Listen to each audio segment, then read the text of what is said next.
नमस्कार. आज आपण पद्मविभूषण 2026चे पुरस्कार बघणार आहोत. एकूण 5 जणांना देण्यात आले, त्यापैकी मरणोत्तर आहेत 2. एकूण 5 जणांना देण्यात आले, त्यापैकी मरणोत्तर आहेत 2. त्याच्यानंतर महाराष्ट्रातील आहे 1, उत्तर प्रदेश राज्यातील आहेत 1 आणि उरले 3 जे आहेत ते आहे केरळ राज्यातील. लक्षात राहील. महाराष्ट्रातील 1 जे आहे धर्मेंद्र सिंह देओल, उत्तर प्रदेश राज्यातील 1 एन राजम, ज्या महिला आहेत 5 पैकी एकमेव ज्या आहेत त्या महिला त्या उत्तर प्रदेशच्या, आणि उरलेले जे 3 आहेत ते केरळचे आहेत. राहील एवढं लक्षात. कला क्षेत्राशी आहेत 2, कला क्षेत्राशी संबंधित आहेत 2. कोण? उत्तर प्रदेशच्या एन राजम, ज्या एकमेव महिला आहेत 5 पैकी, आणि 1 धर्मेंद्र सिंह देओल जे महाराष्ट्रातले आहेत. एक झालं महाराष्ट्रातील, एक झालं उत्तर प्रदेशचे.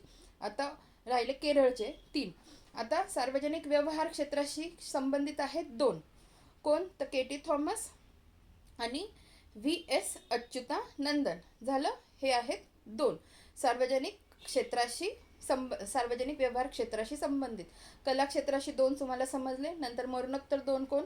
धर्मेंद्र सिंह देओल आणि व्ही एस अच्युतानंदन. हे झाले मरणोत्तर. आणि साहित्य व शिक्षण क्षेत्राशी संबंधित 1 आहे, ते कोण? तर पी नारायणन. तर अशा पद्धतीने पद्मविभूषण 2026 आपले सगळे व्यवस्थित लक्षात राहतात. धन्यवाद.